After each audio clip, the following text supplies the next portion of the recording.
बिस्मिल्लाहिर्रहमानिर्रहीम अस्सलाम वालेकुम।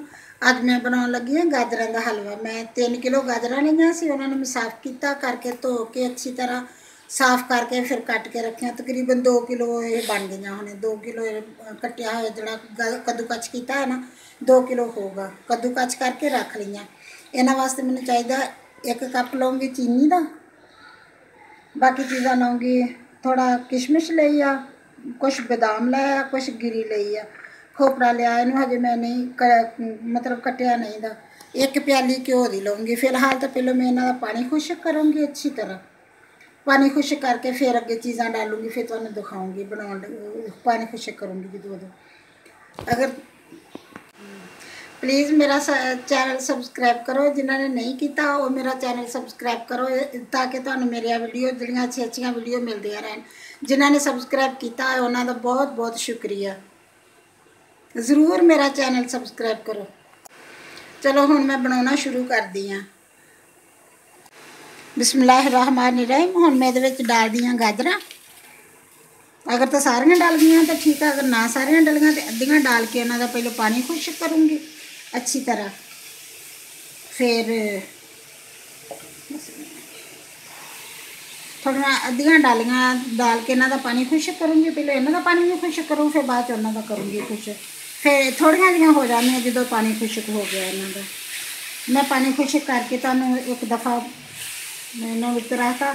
हल्की आँच पर, बहुत ही ज़्यादा आँच नहीं करनी, दरमियानी मतलब होवे ना बहुत ज़्यादा होवे ना बहुत कम होवे, थोड़ी आँच होवे दरमियानी होवे उहदे ते। फिर ये इन्हों पानी है अच्छी तरह खुश्क हो जाए आहिस्ता आहिस्ता करके। ज़्यादा करोगे तो जल जाएंगे, पानी खुश्क नहीं होगा तो जल जाएंगे। बिस्मिल्लाहिर्रहमानिर्रहीम। गाजर का पानी बिल्कुल खुश्क हो गया वा, हुण ज़रा नहीं पानी हैगा विच, बिल्कुल भी है नहीं पानी। हुण मैं इन्हां दे विच डाल दी चीनी, लेकिन गाजर चेक करके डालो। अगर गाजर बहुत मिठियां हो तो चीनी थोड़ी जी डलूगी, क्योंकि बहुत ज़्यादा फिर डालना बहुत ज़्यादा मिठा हो जाए। मेरिया गाजर काफ़ी मिठियां वा तो मैं इसलिए ना थोड़ी जी चीनी डालूँगी, बस 1 प्याली डालूँगी चीनी की। शायद 1 प्याली तो भी कम ही डले ये, बस इन्नी कि मैं रख लूँगी। अगर कम लगी तो फिर डाल दूँ। देख के चेक करके डालोगे। चीनी जिन्नी खाने तुम उन्नी डालोगे ना। अगर कई लोग मिठा तेज़ खाते हैं वो फिर थोड़ी तेज़ डाल लो। अगर मैं तो बिल्कुल सिंपल सादा तरीके नाल बनाऊँगी, जी बनाना भी बहुत आसान है तो बनता भी बहुत मज़ेदार। हुण मैं ये नाल ही डाल दूँगी गिरी। मैं कद्दूकच करके रख ली सी, खोपड़ा मैं कद्दूकच करके रखा वा, ये मैं डाल दूँ थोड़ा जिहा विच।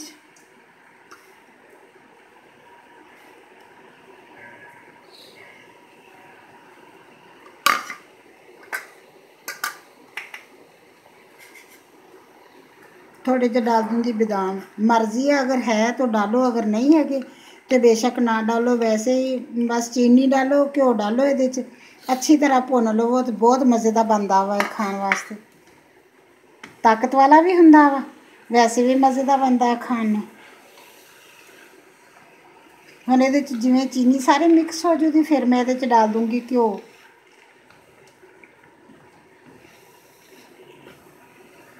जिवें ही गाजर का पानी खुश्क हो जाता उवें ही गाजर का रंग चेंज हो जाता।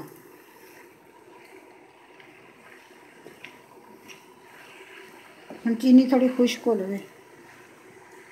रहमानिर्रहीम। चीनी मिक्स हो गई है सारी ये चैन अच्छी तरह मिक्स हो गई है। हुण मैं ये डाल देनी है घ्यो।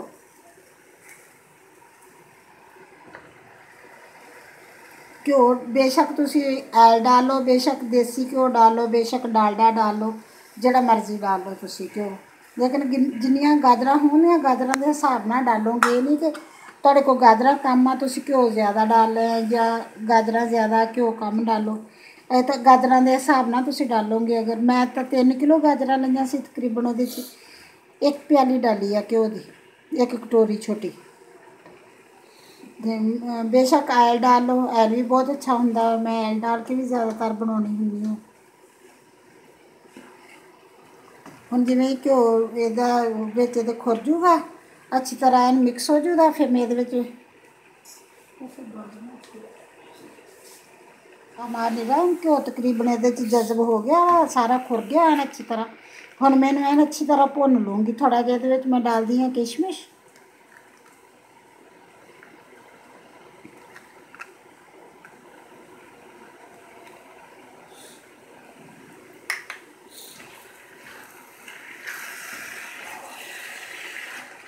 ਹੁਣ ਮੈਨੂੰ ਅੱਛੀ ਤਰ੍ਹਾਂ ਭੁੰਨ ਲੂँगी जिन्नी देर तक कि ਇਹਦਾ रंग चेंज नहीं होगा होर ज़्यादा। बिल्कुल है ना अच्छी तरह पानी घ्यो हर चीज़ मिक्स हो जू।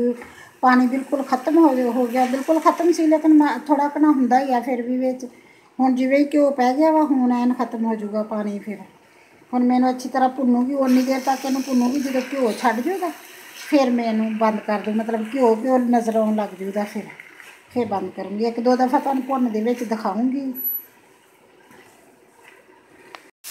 बिस्मिल्लाहिर्रहमानिर्रहीम तकरीबन मेरा बन चलिया हलवा बिल्कुल बस थोड़ी 5-6 मिनट देर आ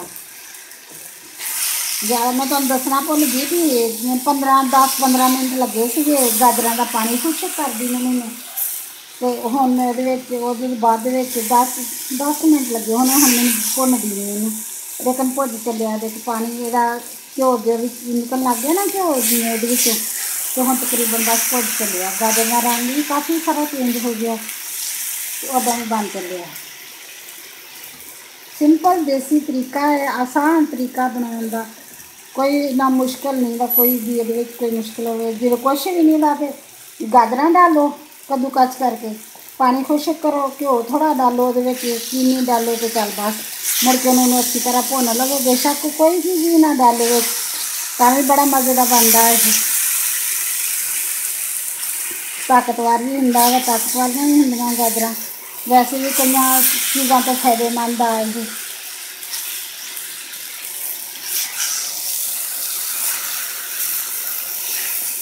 बिस्मिल्लाहिर्रहमानिर्रहीम बिल्कुल मेरा हलवा बन के तैयार हो गया गाजरों का हलवा बन के बिल्कुल तैयार हो गया है।